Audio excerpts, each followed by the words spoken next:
अस्सलामुअलैकुम दोस्तों, मैं डाल हूँ। आइए मेरी कहानी सुने। नन्ही हया बीमार थी। अबू उसे डॉक्टर के पास ले गए। डॉक्टर ने मुस्कुराकर कहा, घबराओ नहीं, तुम जल्द ठीक हो जाओगी। घर आते हुए डाकिया आया और एक डब्बा पकड़ाया। अंदर से दवाई और एक छोटा स्टिकर निकला। हया खुश होकर बोली, अब तो मैं जल्दी ठीक हो जाऊंगी।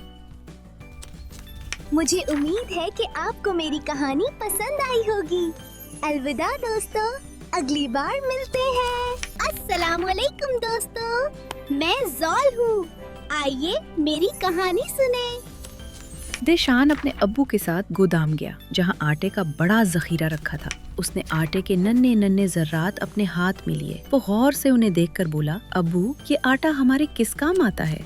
अब्बू ने मुस्कुराकर कहा, बेटा ये आटा हमारी खुराक है, इसी से रोटी, पराठा और बहुत सा खाना बनता है।